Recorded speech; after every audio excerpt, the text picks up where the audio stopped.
Video کے نیچے subscribe کے بٹن پہ کلک کریں، بیل کے آئیکن پہ کلک کیجئے تاکہ ہر نئی ویڈیو کی نوٹیفیکیشن آپ کو مل جائے۔ الحمدللہ وحدہ والصلاة والسلام علی من لا نبی بعدہ، اما بعد۔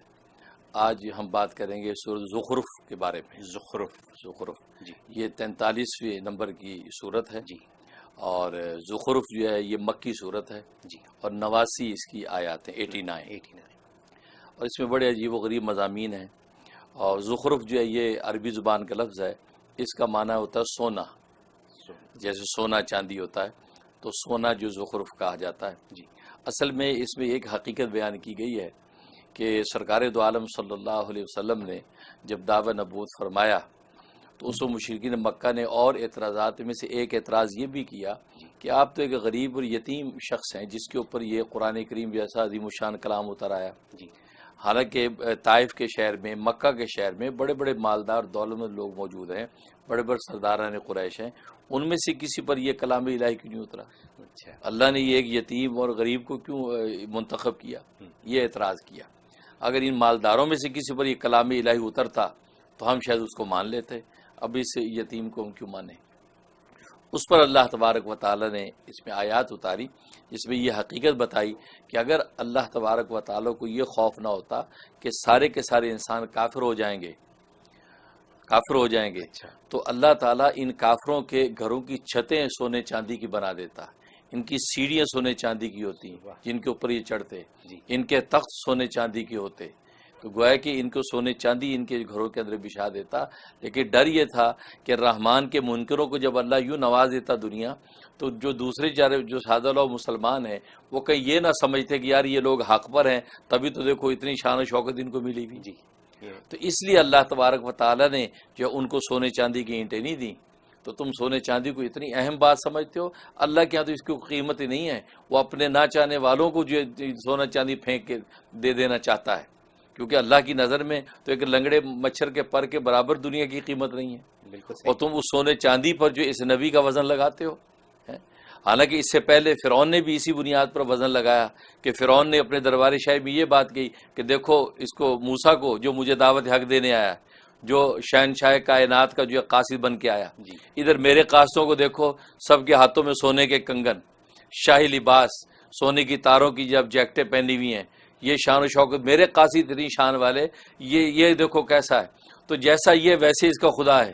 کہنے کا اور مطلب ہے کہ وہ صحیح ہیں، وہ صحیح جو ہیں، مالدار ہیں، جن کے مالدار پاس ہیں، سونا چاندی ہے۔ تو مالدار سونے چاندی والے قاصد، جی، ان کا بادشاہ واقعی خدا بننے کا اہل ہے، واہ، تو میں صحیح خدا ہوں، یہ تو غریب ہے، اس کا خدا بھی غریب ہے۔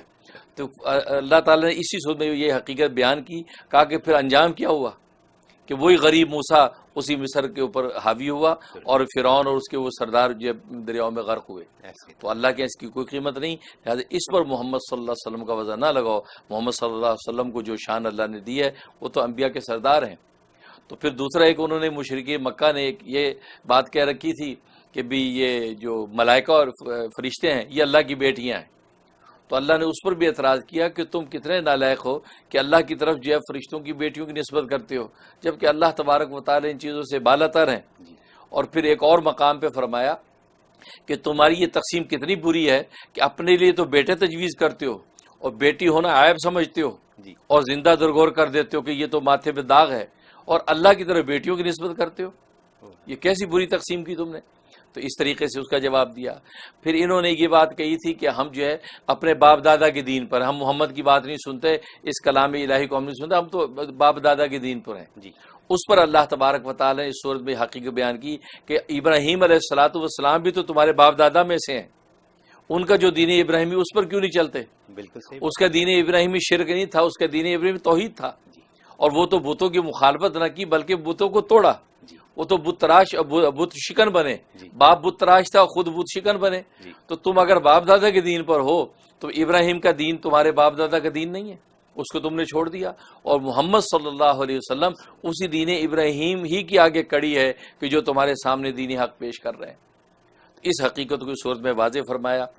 اور دیگر جو ضمنی جو ان کے اعتراضات تھے، خاص طور پہ فضیلت قرآن کو اس کے اندر جو ہے واضح کیا کہ یہ قرآن کریم جو اتر رہا ہے یہ بہت فضیلت والی کتاب، اور یہ اللہ تبارک و تعالیٰ کی خاص رحمت ہے جو سرکار دو عالم صلی اللہ علیہ وسلم کے سینہ منور پر اتری ہے۔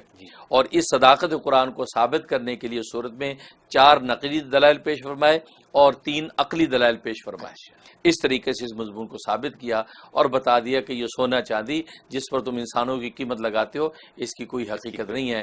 فرمایا کہ اللہ تبارک و تعالیٰ کے والعاقبۃ عند ربک للمتقین، عاقبت جو ہے وہ اصل میں یہ تقوی والوں کے لیے، اور اس کے اندر اصل میں وارث اعظم کا ذکر ہے۔ وارث اعظم کون ہے؟ یہ اہل جنت ہیں کہ جنہوں نے اس کلام الہی کی حقیقت کو سمجھا، سرکار دو عالم صلی اللہ علیہ وسلم کے سینہ منور سے جو ملا اس کو سینے سے لگایا، تو ان کو اللہ نے جنت کا وارث اعظم بنا دیا۔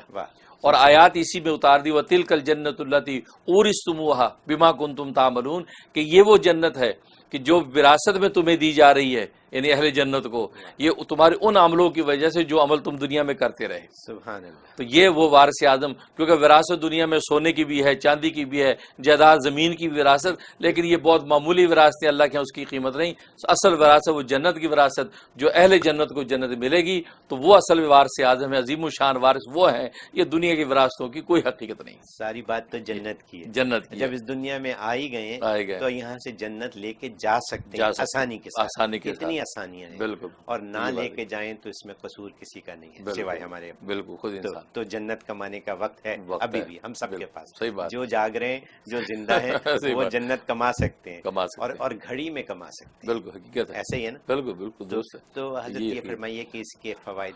تو جہاں تک اس کے فضائل و فوائد کا تعلق ہے، ایک اس کا بڑا عظیم الشان فائدہ ہے کہ من پسند کی شادی انسان جہاں چاہتا ہے، بہت سے مرد، بہت سی عورتیں، بچیوں کی یہ خواہش ہوتی ہے کہ وہاں ہمارا رشتہ ہو جائے، وہاں شادی ہو جائے، تو من پسند کا رشتہ حاصل کرنے کے لیے اس صورت میں بڑی اکثیر جو ہے وہ طاقت ہے۔ اچھا، یعنی 8 مرتبہ روزانہ تلاوت کرنی ہے، بھلے مختلف موقعوں پہ دن بھر میں پورا کر لیں، پڑھ کے جو اپنے وہ من پسند رشتے کے لیے دعا کریں، اور یہ 21 ڈیز 21 دن یہ وظیفہ کرنا ہے۔ انشاءاللہ اللہ تبارک و تعالیٰ آپ کا جو بھی مطلوبہ رشتہ وہ عطا کر دیں گے۔ مجھے یاد آ رہا ہے کہ یہاں پہ ہمارے پاس کالز آتی ہیں کہ جہاں شادی کرنا چاہتے ہیں وہاں شادی ہو نہیں رہی، کچھ رکھنا ہے، تو ان کے لیے یہ بڑی کارآمد چیز ہے، بہت کارآمد۔ تو انشاءاللہ اپنی مرضی کی جگہ شادی ہو جائے گی۔ اچھا، ایک اور دوسرا یہ ہے کہ انسان کے دل میں کوئی آرزو، کو تمنا ہے کہ یار یہ میری پوری ہو جائے، یہ چیز، میرا کاروبار اس لیول پہ پہنچ جائے، مجھے مالی یہ نفع ہو جائے، یہ چیز حاصل ہو جائے، تو اور وہ حاصل ہو نہیں پا رہی، اسباب سارے مکمل ہیں، تو یہ سورت 7 مرتبہ، یہ ایک نشست کے اندر 7 مرتبہ کا اس کا ختم کریں اور دعا کریں، اور 7 دن کرنا، ایک ہفتہ، ایک ہفتے میں رزلٹ آ جائے گا اور آپ کو وہ منزل مل جائے گی۔ یعنی آپ اپنے کاروبار میں اگر ترقی چاہتے ہیں، بالکل بالکل، تو 7 دن لگائیں اس کے اوپر، 7 دفعہ پڑھیں، یعنی 49 ٹائم۔ بالکل بالکل۔ تو اگر آپ حساب کرا لیں، فرض کریں کہ 90 اس میں آیات ہیں، تو 90 کو اگر آپ سے 7 سے ضرب دیتے ہیں تو 630، صحیح ہے، 630، بالکل۔ تو یہ تو شاید کچھ 1 یا 2 سپارے کے برابر بات بنے گی۔ ہاں بالکل اتنا ہی ہے، ایسے ہی، ہاں بالکل 89 آیتیں، ہاں بالکل، ہاں میں نے تو ایسے ہی حساب لگا لیا بیٹھے بیٹھے۔ بالکل، تو مطلب یہ تو پڑھا جا سکتا ہے، پڑھا جا سکتا ہے، بالکل۔ اس لیے مقصد کو حاصل کرنے کے لوگ کیا تگ دو کرتے ہیں، جی، ساری دنیا میں دوڑتے ہیں، اس سے بہتر ہے کہ ایک جگہ بیٹھ کے خدا کو پکار لیں، کیونکہ اس میں تو اللہ نے سونے چاندی کی جو وہ تجوریوں کی نفی کی ہے، اس نفی والے کلام کو بار بار آگے بڑھائیں گے تو اللہ کا نظام ہے کہ آپ جس چیز سے استغنا کرتے ہیں اللہ وہی عطا کرتے ہیں۔ دنیا تو ایک سایہ ہے، آپ آگے دوڑیں گے پیچھے آئے گی، وہ پیچھے بھاگے سایہ آگے جائے گا، تو اس نفی کے کلام کو بار بار کریں گے تو اللہ تبارک و تعالی دنیا قدموں میں ڈال دیں گے اور آپ کو مقصد حاصل ہو جائے گا۔ حضرت کیونکہ یہ کاروبار کی ضروریات، شادی کی ضروریات، بالکل یہ روزمرہ کی زندگی میں لوگوں کی ضروریات ہیں، ان کی فیملی کے ساتھ، بچوں کے ساتھ، یہ مسائل ہیں۔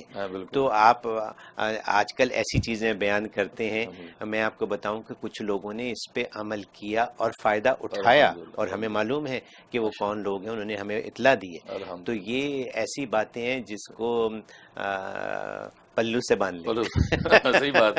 اور پھر اللہ کے کلام کا یہ تو امتیاز ہے کہ دین دنیا معاش معاد سب کے مسائل حل کرتا ہے. سب کے مسائل. یہ نہیں کہ جی بس آخرت کے لیے نہیں، آخرت کے کسی ایک مقصد کی تو ہر کتاب ہوتی ہے جی، لیکن اس میں کمال یہ آپ کی دنیا کی جسمانی ضروریات کا بھی نظام اسی میں ہے اور روحانی کمالات بھی اسے سے حاصل ہوں گے.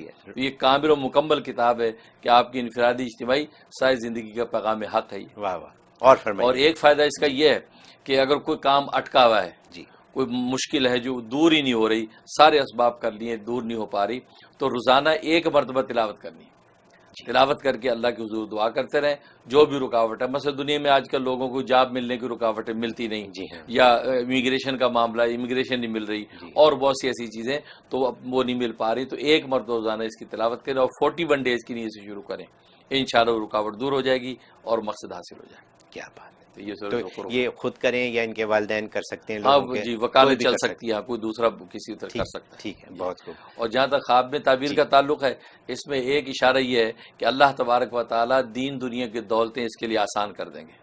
اچھا. یعنی جیسے اس کے مضامین کی حقیقت ہے کہ دنیا کے دولتوں کا بھی ذکر کیا اور دین کی حقیقت بھی بیان کی ہے، تو گویا کہ یہ اللہ تبارک و تعالیٰ اس کے لیے دین دنیا کی دولتیں آسان کر دیں گے. صرف دنیاوی طور پہ نہیں، دینی طور پہ بھی اللہ اس کو آگے بڑھائیں گے. کیا بات.